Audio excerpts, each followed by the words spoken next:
मैं सीधे शंकर प्रसाद जी आपका रुख करना चाहूंगी। आज यूएनजीए में जो भाषण प्रधानमंत्री नरेंद्र मोदी की ओर से दिया गया है उसको किस रूप में देख रहे हैं आप? जो बड़ी बातें चीन और पाकिस्तान के संदर्भ में उन्होंने कही हैं, उसके संकेत और संदेश क्या समझे जाएं? देखिए चित्रा जी, जो आज प्रधानमंत्री ने भाषण दिया है उससे मैं समझता हूं कि पूरा विश्व एक बहुत इंप्रेस हुआ होगा। बिल्कुल। पहली बार अगर आप ध्यान से देखें इस पूरे एड्रेस को, तो शुरू में उन्होंने डेमोक्रेसी की बात की है। शुरू में उन्होंने भारत में किस तरह से प्रॉस्पेरिटी हुई है, किस तरह से लोगों का उद्धार हुआ है, उस पर बड़े बड़े आराम से बड़े अच्छी तरह समझाए।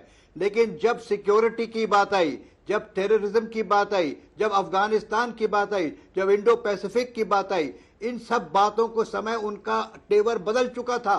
उनके आपने चेंज ऑफ पर्सनालिटी में देखा, वो इतनी आराम से बोल रहे थे शुरू में, लेकिन जब इन मुद्दों पर आए तो उनका जो कहने का तरीका था उसमें बदलाव हो गया था। उसमें एक तरह से चुनौती दी जा रही थी कि सुन लीजिए। उन्होंने यूनाइटेड नेशंस को भी कह दिया कि अगर आप नहीं अपने आप को आगे सोचेंगे और अपना जो कार्य है उसको ढंग से नहीं करेंगे तो आपको भी परेशानी हो जाएगी।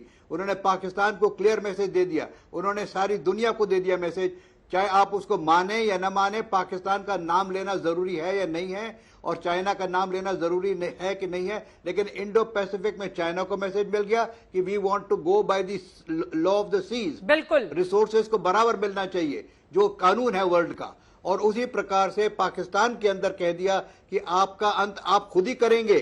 आप जो टेररिज्म वर्ल्ड के अंदर फैला रहे हैं वो आपको खुद ही खाटेगा, वो खुद ही आपको नष्ट करेगा। तारीख तालिबान वो कह चुका है।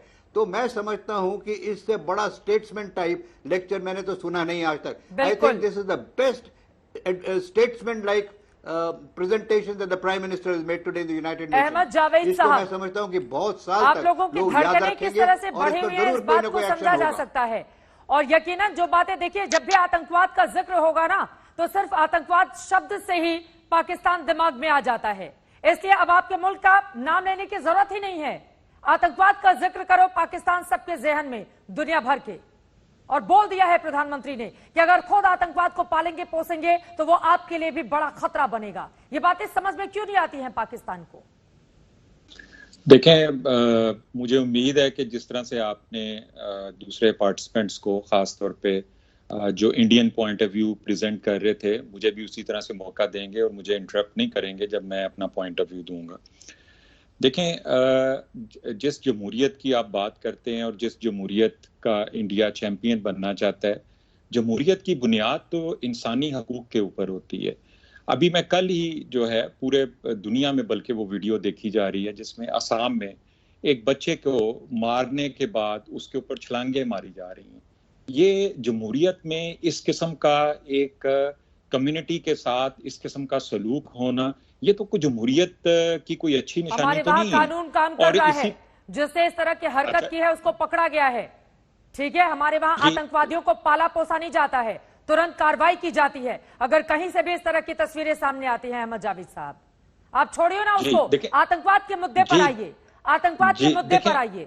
अफगानिस्तान में ये जो सपने आप लोग देख रहे हैं ना, दिन में जो सपने आप लोग देख रहे हैं आतंकवादियों को पालने का पोसने का, उसको छोड़ दीजिए आप लोग। मैंने अपनी बात शुरू करने से पहले, क्योंकि मुझे पता था कि इंटरप्ट तो जरूर करेंगे आप, क्योंकि यहाँ पर पाकिस्तान के चैनल पे भाषण नहीं चल रहा है, डिबेट में पार्टिसिपेट करने आप आए हैं। जब आप देखें, एक एंकर जो है ना, आप एंकर हैं, लेकिन मैंने भी कोई 10 साल एज ए एंकर काम किया हुआ है और कोई 15 साल से मैं as a guest speaker programs में जानता हूँ। एंकर जो है वो सवाल करता है, वो जजमेंट नहीं देता। के मुद्दे पर आइए, एंकर की पाठशाला मत खोलिए यहाँ पर, आतंकवाद के मुद्दे पर आइए जो पीएम ने कहा है। और हंसने की जरूरत तो बिल्कुल नहीं है। शर्म नहीं आती आप लोगों को कि अफगानिस्तान में महिलाओं का क्या हाल हुआ, उनको अपना मुल्क छोड़कर भागना पड़ा है।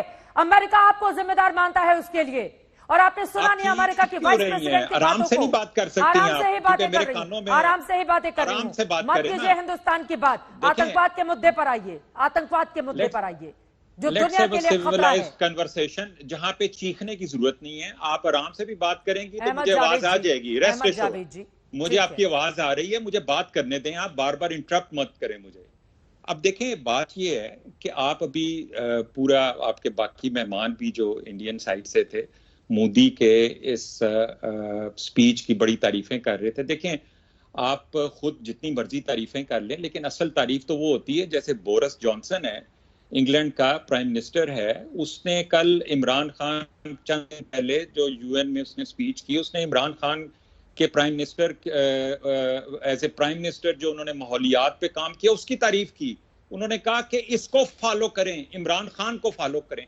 तो कोशिश ये करें कि दुनिया तारीफ करे, खुद ना तारीफें करें, क्योंकि इसको कहते हैं self praise is no recommendation. दुनिया ही तारीफ कर रही आ जाते हैं। और जो बाइडेन की ओर से जिस तरह की तस्वीरें सामने आई हैं पीएम मोदी के साथ, हंसने की जरूरत नहीं है।